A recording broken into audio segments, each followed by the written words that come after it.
Alright, mga brothers on the wheels, nandito tayo ngayon sa Mitsukushi, Olongapo.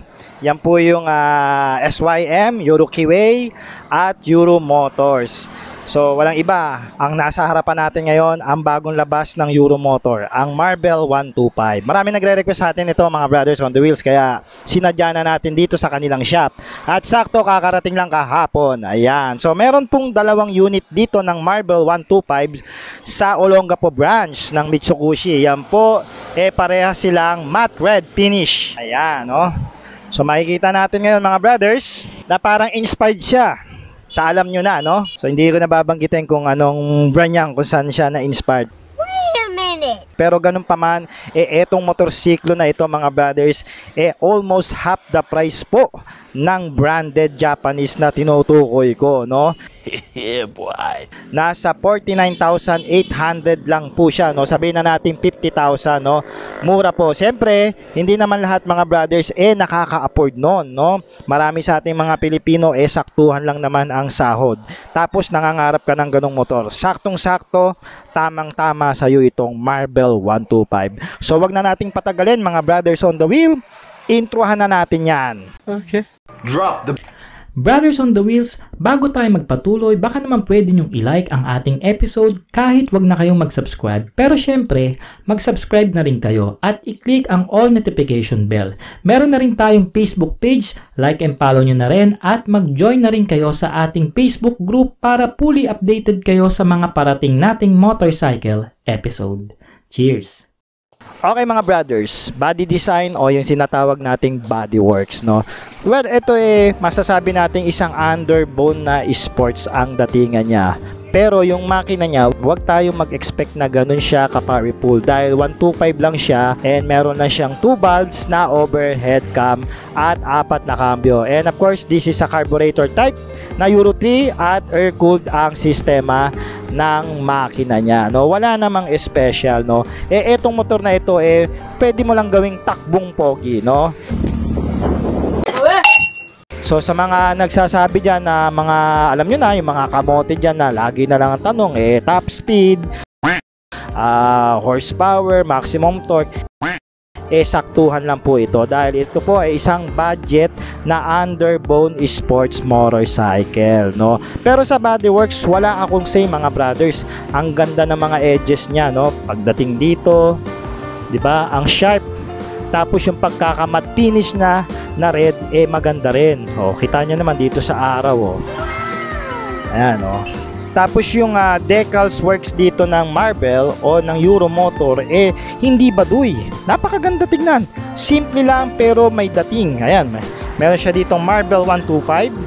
By the way mga brothers, hindi po ito mismong kasama sa pinaka top coat ng pintura, no? Nakalabas po siya po. Nasa inyo po yan kung gusto nyong tanggalin. Pero sa akin, in my personal opinion, kahit hindi naman baduy ang datingan. Tapos meron siya ditong Euro Motor. Ang ganda ng bagong emblem ngayon ng Euro. Ayan, no? Meron siyang star.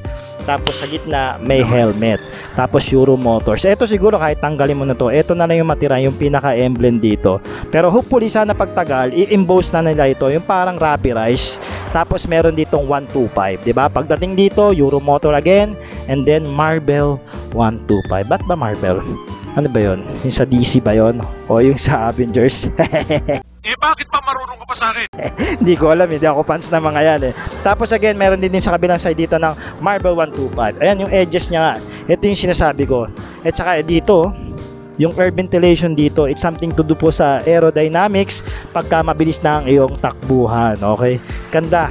Tapos ngayon, i-check natin yung kanyang quality pagdating sa fairings.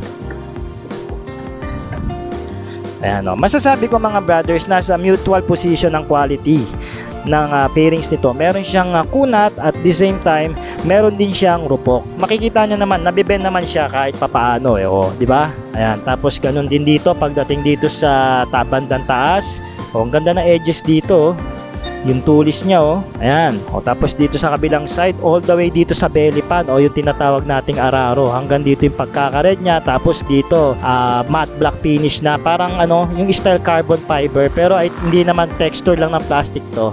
No, para magkaroon na ng highlights kahit parehas siyang black, oh, di ba? Para pag nakita mo sa malayo, magandang tignan yung motor. Yan, naha-highlights. Okay, pagdating dito, ganun din yung fairings. May kunat at saka may rupok. Which is okay na rin, no? For the 50,000 pesos na motorsiklo, makakakuha ka ng ganitong quality ng fairings. Ayos na rin, panalo na rin.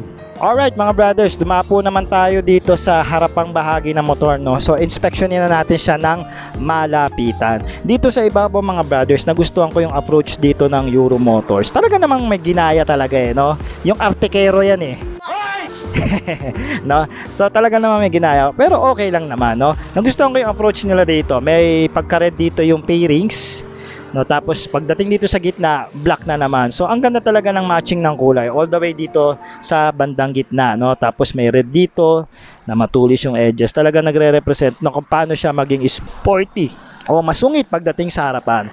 And also yung headlight niya, kahit budget siya na underbone, makikita nyo mga brothers na LED na ito. Ayan, no. Tapos yung salamin, plastic pero makapal and quality. Ayan, pagdating dito, ito na naman yung emblem ng Euro Motors. So, no, ganda, no? Sana next time. Oh, ito rubberized. Ayos. Ayan, medyo malikabok lang. Sana ganito dito sa gilid, kinabit nila, no?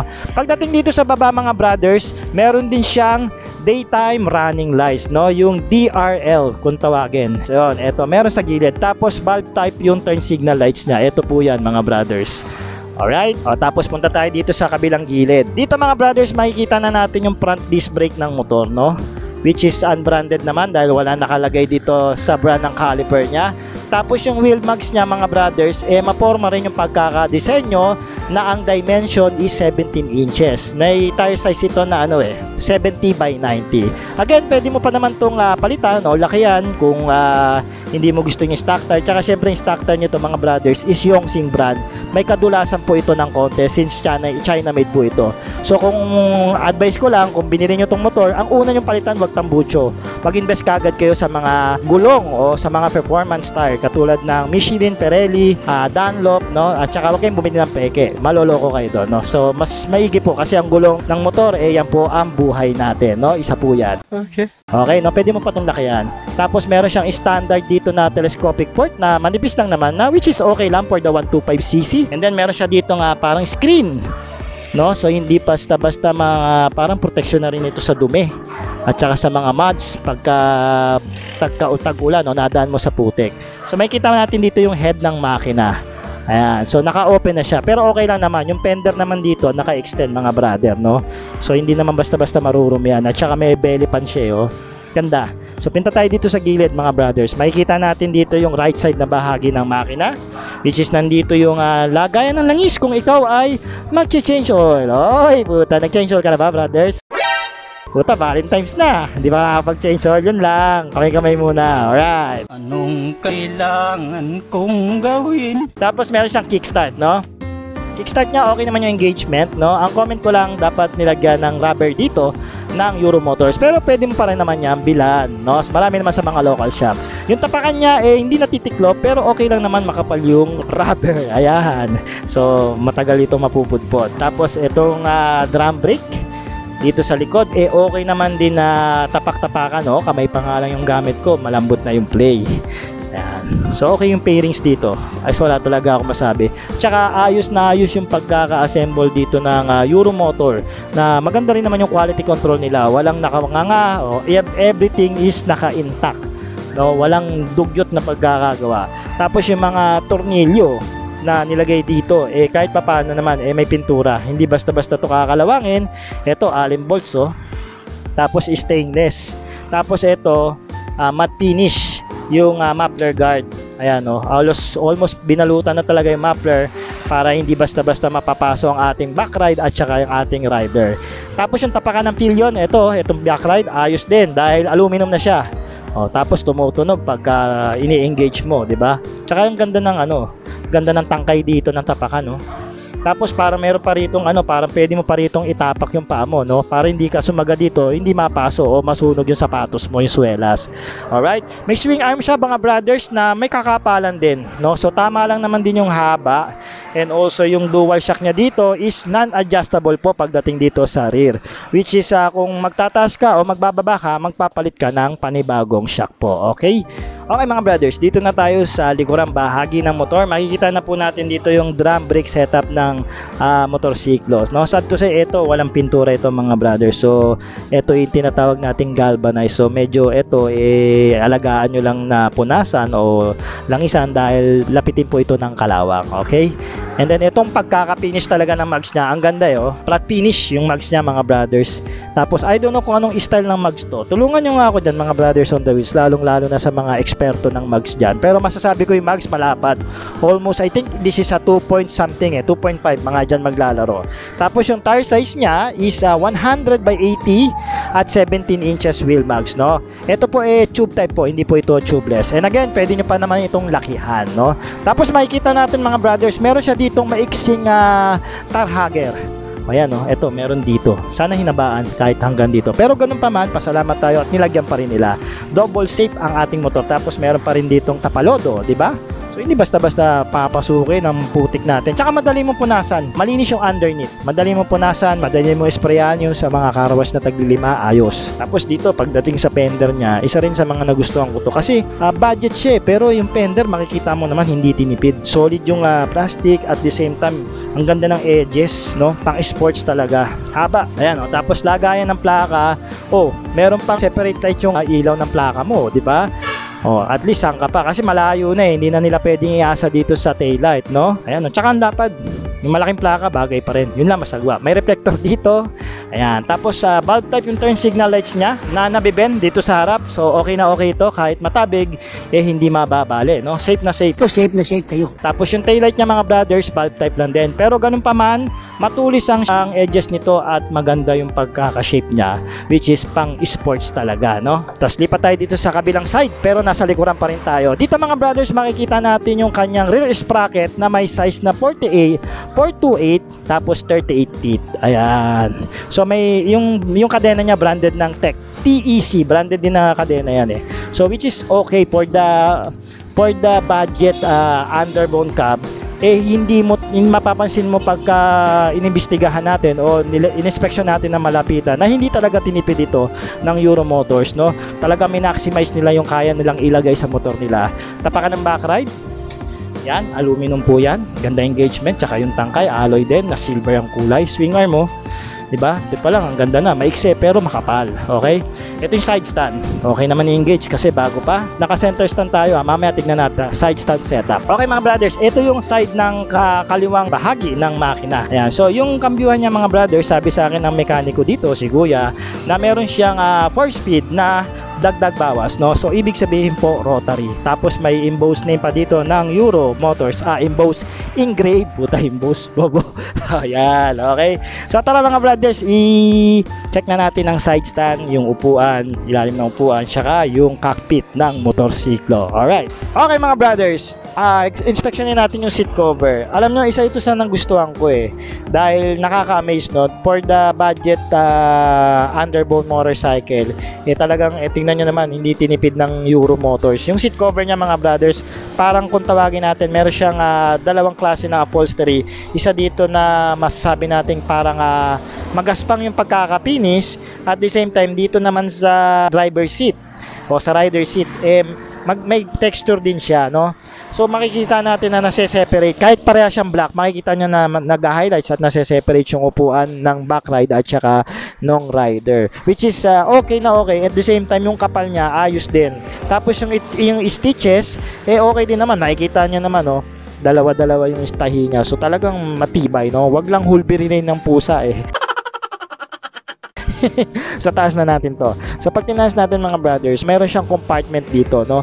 So hindi naman kalakihan kasi nandito yung battery. Nakakaganyan ang pwesto niya, I think. Dinito. So makakapaglagay ka pa rin siguro dito kahit papano ng tools, kapote, basahan, no? It's up to you. Bottle of water pwede rin, no? Hindi naman ganun kalakihan. And then mayroong edges naman yung kanyang pinaka-compartment dito, yung pinakatakip ng upuan, no? para mas more safer para hindi pasukin ng tubig. Meron ditong hook, hindi ko lang maintindihan no? Masyadong maiksi. Ito lang yung comment ko rito, hindi to nilisan ng Euro Motors, no? Pero ganun pa man, pwede ka pa rin magsabit dito ng iyong helmet. Dalawa po yan. Okay, so nandito yung gas tank under the seat din.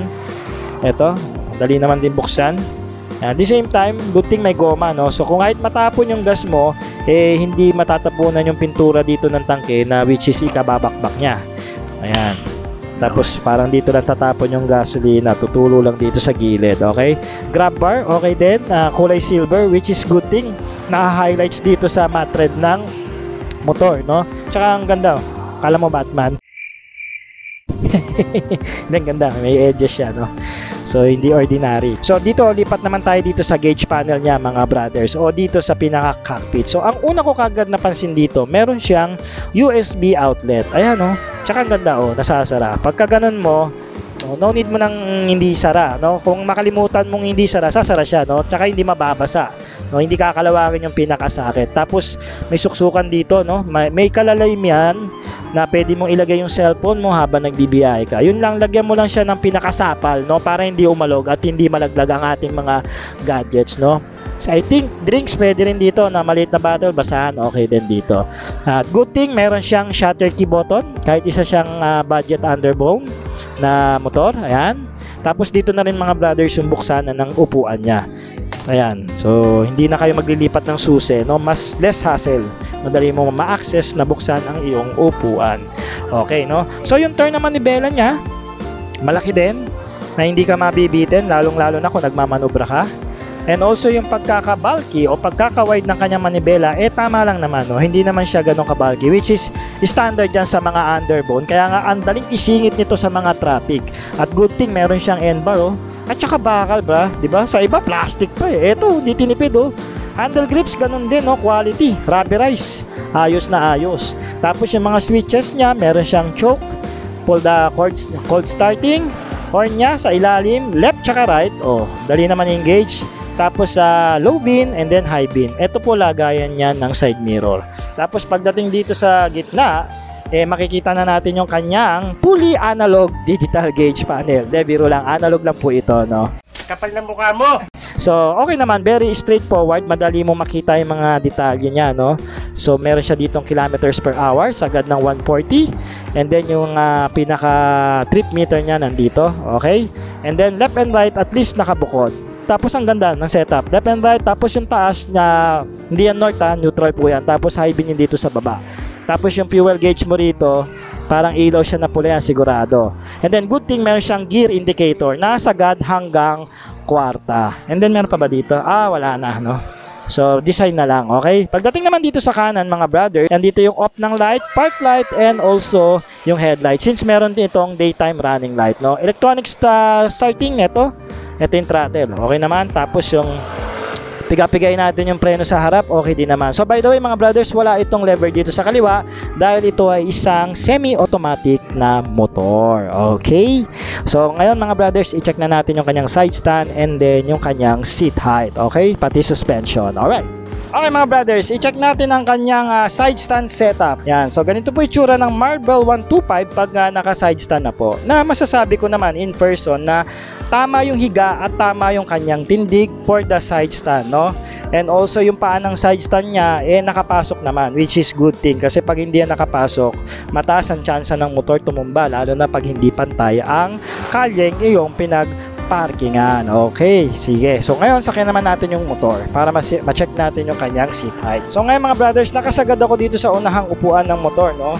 And may kataasan ng konti yung upuan o yung seat height nitong Marvel 125 since napansin ko makapal yung foaming niya. Pero maganda naman yung pagkakatapyas ng upuan niya, which is hindi naman ako masyadong bukaka, no? Pero sa mga katulad ko na 5'5" ang height kasama ang sapatos, ganito po ang itsura, no? For the reference, no? Ayan. And also, bababa naman ito kung may angkas pa kayo. Ayan. So ito, tama-tama lang, which is standard. Yan, no? Pagka tinapa ko yung paa ko, no? So hindi naman naka-forward, hindi naman naka-back yung aking upuan. So nasa standard position ng aking paa. And dito sa footrest. And also itong manibela niya, medyo may kababaan, pero ganun pa rin mapapansin ko yung upright position ng motorsiklo pagkagamit ito. So maganda po yung ganitong position, lalong-lalo na for the long run and also for the traffic situation na mai-encounter natin sa kalye. Okay? And yung front shock niya o yung suspension niya dito sa harap, inaalog ko, may laro siya pero makikita ko na may steep lang ng konti. Ayan, no? And also dito sa likod, may alog din siya pero mapapansin ko na may steep din ng konti, which is I think pag minaneho ko to, medyo may tagtag siya kung ako lang mag-isa. Siguro mararamdaman ko siguro yung pinakalaro ng shock niya kung may angkas ako, no? So hindi pa naman, wag muna tayong tumalon sa pinaka conclusion diyan o pinaka wag muna tayong mag-isip ng hindi maganda kasi hindi pa naman natin test ride. Yun na naman opinion ko lang mga brothers, okay? So mga brothers, nakaikot na tayo dito sa bagong Marvel 125 ng Euro Motors na labas ng Mitsubishi. Ayan, no? So ano bang masasabi nyo sa motor na ito? Lalong-lalo na sa mga owners ng motor na ito, no? So ano po ba yung mga pros and cons na na-encounter nyo over a week or over a month since bago lang itong motor na ito? Ano ba yung mga dapat palitan, no? Ano ba yung mga dapat i-consider para matulungan natin ang mga brothers on the wheels natin na maglalabas pa lang, no? So tara, pag-usapan natin yan sa comment at hihintayin ko kayo, no?